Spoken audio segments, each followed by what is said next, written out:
Assalamualaikum warahmatullahi wabarakatuh. Perkenalkan, nama saya Dinda Siti Yunita dengan NIM 202200800102. Di sini saya akan sedikit menjelaskan materi mengenai risiko likuiditas untuk melengkapi tugas kuliah manajemen risiko keuangan sesi 12.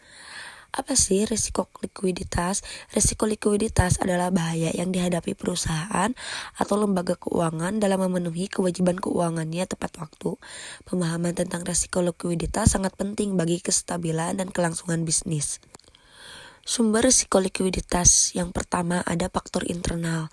Nah, kesalahan dalam strategi manajemen keuangan, kurangnya investasi dalam aset likuid, dan perubahan kebijakan perusahaan dapat memicu risiko likuiditas.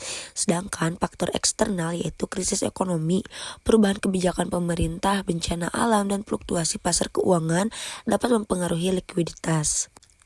Kemudian apa sih dampak risiko likuiditas?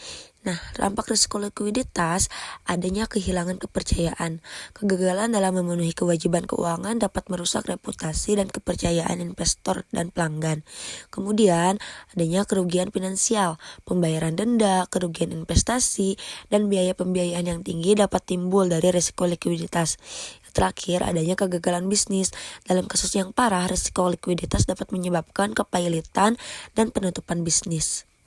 Selanjutnya, identifikasi dan pengukuran risiko likuiditas. Nah, ada analisis rasio likuiditas, yaitu rasio seperti current ratio dan quick ratio dapat mengukur kemampuan perusahaan dalam melunasi kewajiban jangka pendek. Kemudian ada simulasi dan pemodelan. Model kuantitatif dapat memprediksi dampak perubahan kondisi pasar terhadap likuiditas perusahaan. Kemudian strategi kemanajemen risiko likuiditas di slide ini terbagi menjadi 3. Yang pertama, pengembangan kebijakan likuiditas yang jelas dan terstruktur yang mencakup target, strategi, dan prosedur. Yang kedua, peningkatan diversifikasi sumber pendanaan untuk mengurangi ketergantungan pada satu sumber. Dan yang ketiga yaitu pengelolaan aset likuid yang efektif, termasuk investasi jangka pendek yang aman dan mudah dicairkan. Nah, selanjutnya pengawasan dan pengendalian risiko likuiditas. Yang pertama, pemantauan ketat terhadap kondisi pasar dan industri dan performa keuangan. Selanjutnya, yang kedua, pengembangan sistem pelaporan dan analisis yang akurat serta tepat waktu.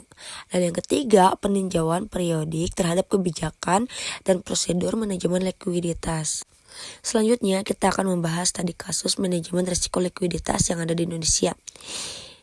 Nah, di urutan yang pertama, studi kasus pada Bank Indonesia, yaitu menerapkan kebijakan moneter yang bertujuan untuk menjaga stabilitas keuangan dan likuiditas di pasar.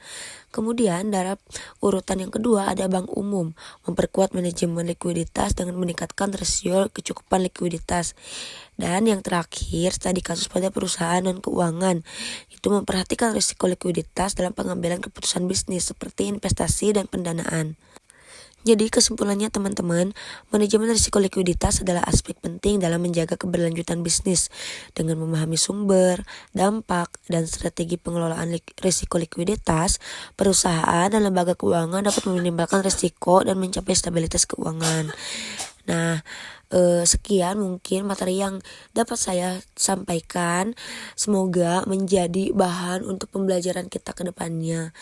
Assalamualaikum warahmatullahi wabarakatuh.